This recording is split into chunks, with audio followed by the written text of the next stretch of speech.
Hello मेरे प्यारे मित्रों, स्वागत है आपका अपने इस यूट्यूब चैनल जीरो टू ज्यादा पर। आज एक नया टॉपिक क्लास टेंथ के लिए बहुत ही महत्वपूर्ण टॉपिक है, जीवन परिचय।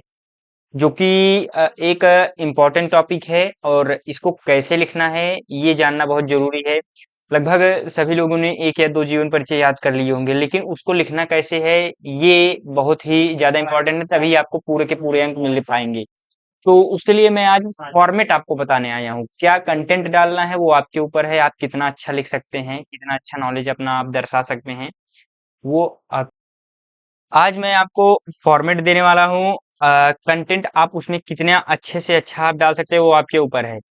तो प्रश्नोत्तर संख्या छठवें का यानी छठवां सवाल है, क में केवल एक करना होता है, तीन जीवन परिचय दिए जाते हैं। तीन में से कोई एक करना होता है। तो मान लीजिए आज मैं आचार्य रामचंद्र शुक्ल का उदाहरण के तौर पे बता रहा हूँ। पहला चैप्टर है, चैप्टर का नाम मित्रता है, जो कि एक निबंध है। इतना आप जान लीजिए, ठीक है। जैसे पूछ लिया मित्रता किस विधा की रचना है, तो वो निबंध है। तो जीवन परिचय, आचार्य रामचंद्र शुक्ल का जीवन परिचय कुछ इस प्रकार से अगर किसी का भी आ गया यहाँ पर, आप हो सकता है लिख दें आचार्य रामचंद्र शुक्ल की जगह पे और कुछ लिख दें, दूसरे चैप्टर का, या डॉक्टर राजेंद्र प्रसाद लिख दें, या भगवत शरण उपाध्याय लिख दें, या जयशंकर प्रसाद, कुछ भी। और उसके बाद आप सीधा हेडिंग डालेंगे जीवन परिचय। क्लास 12th में साहित्यिक परिचय पूछता है, उससे आपको मतलब नहीं है, आपको केवल और केवल जीवन परिचय हेडिंग डालनी है। उसके बाद जो कुछ भी लिखना है, आचार्य रामचंद्र शुक्ल का जन्म बस्ती जिले के अगुना नामक ग्राम में होता। मतलब आप देखिए, अगुना यानी ये क्या है, एक गांव है। उसी मतलब एक गांव है, तो उस पे क्या कर दिया, अंडरलाइन। और ये सन है, सन पे हमने क्या कर दिया, इन्वर्टेड कामा में डाल दिया, ठीक। हमीरपुर जैसे कुछ इंपॉर्टेंट इंपॉर्टेंट जो पॉइंट होते हैं, उन्होंने जो शिक्षा ली, जैसे मिर्जापुर है, उन इसबी है, कोई सन दे दिया है। और यहाँ पर देखिए कायस्थ पाठशाला इंटर कॉलेज है। मतलब ये जो इम्पोर्टेंट इम्पोर्टेंट पॉइंट है, उनको आप हो सके तो ब्लैक पेन या फिर अंडरलाइन कर दें। ब्लैक पेन से ना लिखे तो, अगर जैसे फ्लो में आप लिख रहे हैं तो ब्लैक पेन का इस्तेमाल करना तो टाइम कंज्यूमिंग है। तो लास्ट में आप जो भी वर्ड देखें तो वो ब्लैक पेन से मतलब खींच दें थोड़ा सा, ज्यादा इधर उधर नीचे ऊपर ना हो, बस मतलब ध्यान से खींच दें। तो उससे एक मतलब पता चलेगा। अब एग्जामिनर इतना तो पूरा थोड़ी ना पढ़ेगा। केवल एग्जामिनर क्या करेगा कि आपका देखेगा कि हाँ हमीरपुर, मतलब हाँ, उसको पता है एग्जामिनर को कि वो पढ़ाया है, अनुभव है उस एग्जामिनर के पास। तो उन्हें पता है कि एग्जामिनर को पता होता है कि अब जैसे अगोना, पता है हिंदी के टीचर हैं वो, उन्हें सारी चीजों की जानकारी है।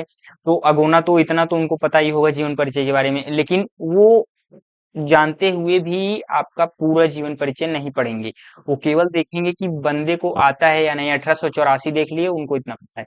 हमीरपुर देख लिए, हाँ मतलब बंदा कंटेंट से हट करके दूसरा कंटेंट नहीं लिख रहा है, यानी ये आचार्य रामचंद्र शुक्ल का ही जीवन परिचय है। उसके बाद अब वो आपका फॉर्मेट देखेगा, जो कि मैं आज आपको बता रहा हूँ। उसके बाद कुछ इस तरीके से आपको लिखना है। फिर उसके बाद जो भी आपका, देखिए 1 से 1.5 पन्ने में आप जीवन परिचय लिख सकते हैं। अगर आपके पास समय है तो 1.5 पेज में आराम से जीवन परिचय लिखिए, ठीक है। 1.5 पेज में, पहले पेज में जीवन परिचय लिखिए, उसके बाद दूसरे पेज में 2-3 लाइन, उसके बाद प्रमुख कृतियां, कुछ इस प्रकार से लिखना है, ठीक है। आई डबल आई ट्रिपल आई, ठीक, I double I triple I, I V, ठीक। तो कुछ इसी प्रकार से आपको जीवन मतलब कृतियां लिखना है, जो भी कृतियां हैं। आप जैसे साइड साइड में भी लिख सकते हैं, लेकिन इससे रहेगा कि थोड़ा सा मतलब जो भी जगह खाली रहेगा वो मतलब कवर हो जाएगा इससे। और उनको भी चेक करने में प्रॉब्लम नहीं होगी। हाँ बंदे ने लिखा है, मिनिमम 2 तो कृतियां आप लिखिए ही लिखिए, ठीक। जैसे कृतियों का भी वर्णन करने के लिए देता है। 3 अंक केवल जीवन परिचय के होते हैं और 2 अंक में फॉर्मेट और प्रमुख कृतियों के दिए जाते हैं। तो फॉर्मेट और प्रमुख जो कृतियां होती हैं, चिंतामणि विचार विथि, मतलब जो भी हो, स्वविथि नहीं है, विचार डैश विथि है, विचार विथि, ठीक। ये, और उसके बाद मतलब कुछ इस प्रकार से आपको लिखना है। मैं एक बार कर लेता हूँ, आप इसका स्क्रीनशॉट ले लीजिए और इसको आप याद कर लीजिए मेरे भाई। हाँ कुछ इस प्रकार से इसका आप स्क्रीनशॉट ले लीजिए और अपने नोट्स में अच्छे से बना लीजिए। 1 से 2 बार इसका प्रैक्टिस कर लीजिए। और उसके बाद कुछ इसी फॉर्मेट में आपको लिखना है मेरे भाई। जरा सा भी बदलाव नहीं करना है।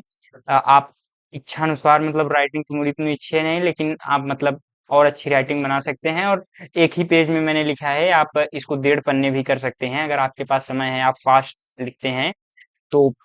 आपका अगर WPM सही है तो वर्ड पर मिनट सही है तो आप मतलब लिखिए, कोई मतलब वो नहीं है कि जरूरी है कि एक ही पेज में। लेकिन हाँ, अगर 1.5 से ज्यादा आप लिख रहे हैं, 2-3 पन्ने लिख रहे हैं, तो उतना ना तो एग्जाम में टाइम है और ना ही उतना लिखना मिलना आपको 5 ही अंक है, ठीक है।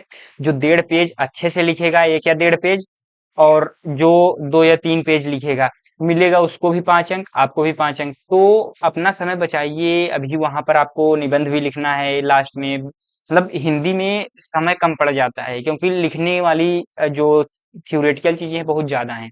तो कुछ इस प्रकार से ये फॉर्मेट रहने वाला है। एट द एंड में यही बताने आया था कि फॉर्मेट ये रहेगा।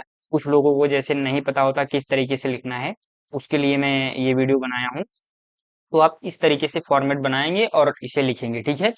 तो चलते हैं, यहीं तक था वीडियो। अगर अभी, हाँ एक चीज और, अगर अभी तक आपने मार्क बूस्टर सीरीज जो कि फ्री ऑफ कॉस्ट है, नहीं जो जुड़े हैं उस सीरीज में, तो आप जुड़ जाएं। अगर आपके पास, अगर इस वीडियो को आप अभी जैसे फरवरी में पेपर है, तो अगर आप इसको जनवरी में देख रहे हैं या जनवरी लास्ट तक भी देख रहे हैं, तब भी आपके पास 10 से 15 भी दिन का समय होगा, तो आप उसमें ज्वाइन हो जाइए और अपनी तैयारी को बेहतर कीजिए। उसमें प्रॉपर गाइडेंस मिलेगा। 15 दिन में भी आप अच्छे से अच्छा स्कोर कर सकते हैं। ऐसा नहीं है कि एक एक दिन बहुत महत्वपूर्ण होता है बोर्ड एग्जाम के लिए। अगर सही से गाइड किए जाए, उस एक दिन में भी आप बहुत अच्छा कर सकते हैं। क्योंकि मैंने इंग्लिश जैसे सब्जेक्ट में केवल एक दिन पढ़ा था और उसमें 80 अंक प्राप्त किए थे कक्षा 10वीं में।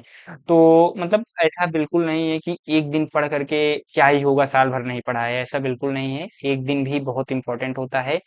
तो अगर आप एक दिन पहले भी देख रहे हैं, तो अगर आपको सही गाइडेंस मिल जाती है, ऐसा नहीं है कि मुझसे ही मिलेगी, जिससे भी मिले, आप सही गाइडेंस मिल जाती है तो अवश्य आप अच्छे से अच्छा स्कोर कर सकते हैं। तो चलते हैं, धन्यवाद। यहीं तक था वीडियो, फिर मिलेंगे किसी और अच्छे से इंटरेस्टिंग से टॉपिक के साथ, जो कि अच्छा फिर से मैं फॉर्मेट उसका बताऊंगा। हो सकता है निबंध का फॉर्मेट बताऊं।